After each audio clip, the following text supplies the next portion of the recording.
خبير في قلب الترابيزة، يحارب عشان يبيعك ذهبك، بيستفزك لغاية ما تغلطي وبعد كده يمسك غلطتك عليكي فرصة. يمكن يكون موضوع النهاردة مختلف عن المواضيع اللي متعودين نتكلم فيها. جوزي يا سهى معاملته معايا بقت غريبة، بقى جاف قوي في مشاعره، بيظهر عليه شوية صفات تخليني أشك ساعات إنه شخصية نرجسية، وشوية أحس إنه ملاك نازل من السماء. مش بس تصرفاته معايا هي اللي بتأكد لي كده، لأ، ده تصرفاته مع كل الناس اللي حواليه. ولما أجي أشتكي لحد من أهلي وأقول ده فيه كذا أو بيعمل معايا كذا، يتقال لي كلام يحسسني إن أنا اللي بتبطر عليه وبتبطر على عيشتي وأنا اللي مفترية. متلخبطة قوي جوايا ومش عارفة أعمل إيه ومش عارفة أتعامل معاه إزاي. أنا جاية عشان أسأل أي واحدة بتشوفني دلوقتي كام سؤال كده، ولو جاوبتي على نصهم بأيوة جوزي فعلا كده، يبقى مع الأسف جوزك شخصية نرجسية. الأول طمنوني عليكم، عاملين إيه يا حبايبي؟ يا رب تكونوا بخير يا رب. موضوع النهاردة بناء على مشكلة وصلتني، بتشتكي إن جوزها في تعامله معاها اتغير كتير قوي، بيطلع منه التصرفات ونقدها، ما بقتش عارفة هي اللي صح ولا هو اللي صح. مرة واحدة بقت تحس إن هي مش فاهماه، كأنه شخص تاني تماما، فبدأت تشك إن جوزها شخصية نرجسية بس مش قادرة تتأكد. عشان كده أنا جاية النهاردة أحكي في الفيديو ده عن صفات الزوج النرجسي وإزاي بكل بساطة تتعاملي مع الشخصية دي. بس الأول حطي لايك على الفيديو عشان الفيديو يوصل لصاحبة المشكلة ويوصل لستات كتير جدا بتعاني من نفس المشكلة. أول صفة في الشخص النرجسي هو إنه بارد في مشاعره، خصوصا لو انت من الستات اللي دايما عندها مشاعر دافية ونفسك تحسي بحبه ليكي بعيدا عن العلاقة خالص. جيتي مثلا في مرة تكلميه وتعبري له عن اللي جواكي بإنك قد إيه بتحبيه، وإنه هو قد إيه كان العوض بالنسبة لك، وإنه قد إيه مالي عليكي حياتك. يعني ما اقصدش الكلام الرومانسي، لا، أنا أقصد الكلام اللي بيبقى كله دفى وحب. فالرد منه هنا يكون عبارة عن استهتار بالمشاعر، الكلام ما حركش فيه حاجة، أو حتى لو يرد رد متبلد كده، عادي، يعني الكلمة ما هزتش فيه أي مشاعر. دايما الشخص ده بيتكلم مع الناس كلها عن مميزاته، الأنا عنده عالية، أنا عملت في شغلي، أنا سويت مع أصحابي، ده لولايا أنا في المشكلة دي ما كانتش اتحلت أبدا. دايما مقتنع إن مفيش حد زيه، ولولا كانت الدنيا كلها خربت. جوزك شخصية نرجسية لو شايف إن هو لازم يتعامل معاملة خاصة في البيت أو في الشغل، حتى على فكرة مع أصحابه ومع أهله، دايما عاوز يكون هو محور القعدة، عايز كل اللي قاعد يفخم فيه ويعظم فيه. جوزك شخصية نرجسية لو مش بني آدم دغري ملاوع، اللي هو بيلف كده ويحوم ويدور في الكلام، ودايما تلاقيه يكذب في حاجات ملهاش أي 30 لازمة، ودايما تلاقي الشخص ده أقل كلمة أو أقل حركة تخليه يتنرفز ويتعصب. وبرضه دايما شايف إن كل اللي حواليه عايزين ياخدوا منه حاجة، اللي حواليه بيستغلوه، عايزين يستفيدوا منه أو يطلعوا من وراه بمصلحة. وعلى فكرة البني آدم ده دايما بيتكلم عن كل اللي حواليه بالسوء. أيوة، هتلاقيه دايما بينتقدك، بينتقد صحابه، بينتقد أهله، مفيش أي حد بيعجبه ولازم يطلع في كل اللي حواليه القطط الفطسانة. طب ليه بقى الشخص ده بيعمل كده؟ هو دايما بيسبق وبيقلل من كل اللي حواليه قبل اللي قدامه ما يقلل منه. ليه؟ لأنه مش هيتقبل أصلا إن حد يقلل منه. ولو في مرة حد مثلا وجه له نقد، هتلاقيه مش هيتقبل النقد ده، لا، هيغضب وهيثور، كأن الشخص اللي قال له الكلمة دي هي لزقت فيه، أو زي ما يقولوا كده داس على الجرح. جوزك شخصية نرجسية لو بيغير منك وبيغير من الدايرة اللي حواليكي اللي هي أهلك صحابك، هيحاول يبعدك عن كل الناس اللي حواليكي بأي طريقة. مش شرط يتكلم معاكي ويطلع لك فيهم القطط الفطسانة ويكرهك فيهم، لا، ممكن هو يفتعل مشاكل معاهم عشان خاطر يتجنبوكي. وإلا بقى لو نجحتي في شغلك أو حصل لك أي تقدم في حياتك، مش بعيد من غيرته يهد كل اللي حواليكي، كل اللي انت بنيتيه، يهد علاقاتك، يهد شغلك. خدي بالك غيرته هنا هي مش عليكي بس، هي عليكي ومنك، مش حبا فيكي، لا خالص، هو حب تملك. ما تكلميش صحابك ولا تكلمي اهلك علشان انا اكون محور حياتك بالنسبة لك، ومش عايزك تنجحي عشان ما تكونيش احسن منه. جوزك شخصية نرجسية لو ضميره ما بيأنبهوش او ما بيحسش بالذنب من الاساس، عشان ما بيبقاش شايف انه غلط اصلا. يعني مثلا طلبتي منه طلب وانتي تعبانة بتستنجدي بيه، قالك لا بكل بساطة وشايفك ان انتي زعلتي وفعلا انتي محتاجة له عشان تعبانة، مش فارق معاه، لا شايف ان دي من واجبك ان انتي تقومي وتعملي كل حاجة مطلوبة منك. وكل الستات بتتعب عادي وبتمر باللي انت بتمر بيه ده، اذا كنت انت مثلا والده، اذا كنت يعني مريتي بظرف نفسي، بظرف صحي.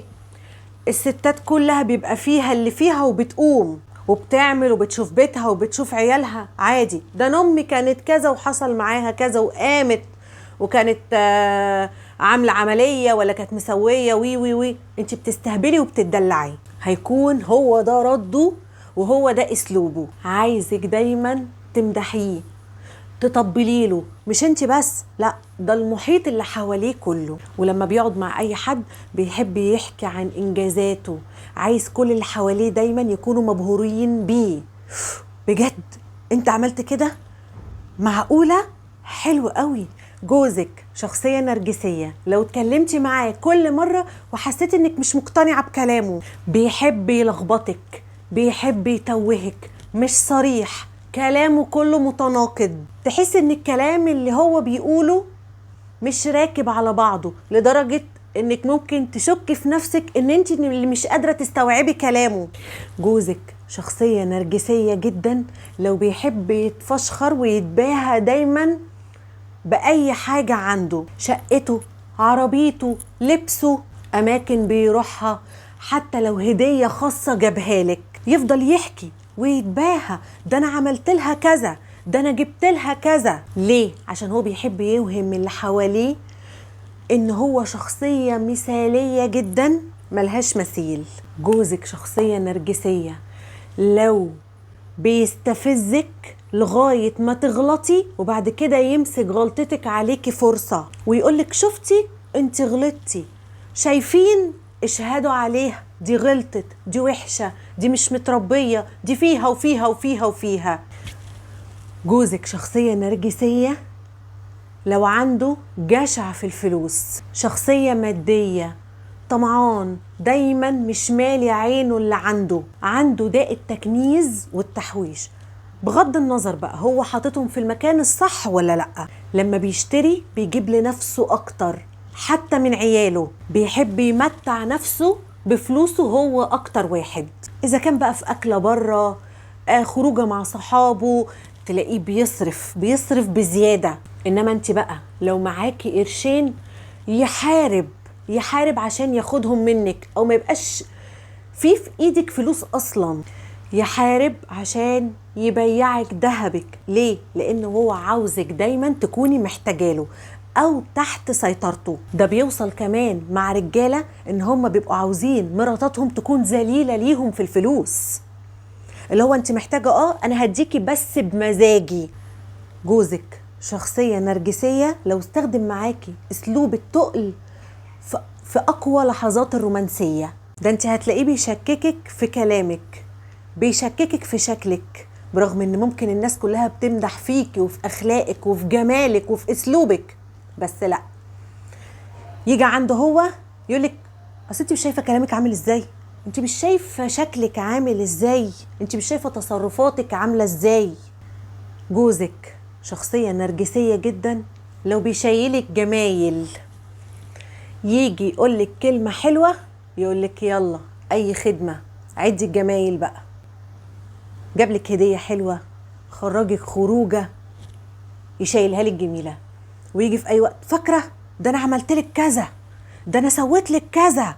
يبقى عايز يوصلك ان هو حلو وبيعمل ومش مقصر، بس انت اللي ما تستهليش. وحتى لو مش في مشكلة، يبقى عايز يوصلك ان انت محظوظة بيه، وان اي ست تتمنى تكون مكانك. وطبعا بعد الكلام ده على طول يقل منك عشان يحس بقد ايه هو عالي. تلاقي دايما الراجل ده كريم بس في الحاجات اللي على هواه. يعني مثلا خدي النهاردة اعملي لنا أكلة حلوة، مش عشانكم، عشان هو نفسه فيها. خدي بالك أنا بكرة إن شاء الله ناوي أخرجكم وهوديكم المكان كذا. يلا يا ستي بقى أي خدمة، بغض النظر عن إنك عايزة تخرجي ولا لأ، قادرة تخرجي ولا لأ، وحتى لو عايزة تخرجي عاوزة تروحي فين. انبساطك ورغبتك ملهمش وجود. جوزك شخصية نرجسية جدا، لو دايما بيجيب اللوم عليكي حتى لو هو اللي غلطان، دايما يقولك شوفي انت السبب، انت اللي خليتيني عملت كذا، انت اللي شوشرتي عليا ما خلتنيش اركز. يجيب اللوم عليكي في كل حاجة. وعلى فكرة الكلام ده بيظهر كتير جدا في ايام الخطوبة. تلاقيه كده مثلا وانتوا بتحكوا مع بعض، ده لولايا انا لما رحت الشركة ما كانتش الامور اتظبطت، ده انا كان في مشكله جامده جدا مع العيله، انا اتدخلت اتحلت في ثواني، ده انا اللي طفيت الحريقه، انا اللي انقذت الكوكب وخليت البشريه السلاله تستمر. فخدي بالك من الكلام ده كويس جدا، ولازم تكوني واعيه دايما هو الصح، واي مشكله سببها انتي والظروف، وعمره ما يعترف بغلطة منه أبدا ولا يعتذر أبدا، ده عنده الموت أهون له. يحب يتعامل معاملة السيد وانتي خدمته تحت رجليه، عاوز دلع، عاوز اهتمام طول الوقت. بصي انتي بتتعاملي مع عيل صغير، يمكن أصغر من العيل الصغير، وعايز دايما يتقاله يا سيد الناس، ده انت تاج الراس. أنا ما عنديش مشكلة، ما عنديش مشكلة ان انت تقولي لجوزك الكلمة دي، بس يكون هو فعلا يستاهلها، مش برضي غريزة فيه وعلى حساب نفسي. خبير في قلب الترابيزة، ولو واجهتيه بغلطه يخليكي انت الغلطانة. مش بس كده، ده كمان يقنعك بكده ويخليكي تتخيلي حاجات يمكن ما حصلتش اصلا. بيعشق التمثيل قدام الناس عشان يوريهم قد ايه هو زوج مثالي، واللي خدته دي محظوظة بيه، وعشان يوصل مثلا لمرات اخوه بصي انا احسن من اخويا. تلاقيه بيدلعك مثلا دلع اوفر او غريب، او جابلك حاجة وانت مش متعودة على كده، ده عشان يوصل لاختك شوفي انا بعامل اختك اهو احسن من جوزك، انا احسن من جوزك. لكن ما بينك وما بينه دايما يحسسك انك ولا حاجة. طيب يا سهى، انا كده اتأكدت فعلا ان جوزي شخصية نرجسية، ازاي اقدر اعيش مع البني ادم ده؟ ازاي اتعامل معاه؟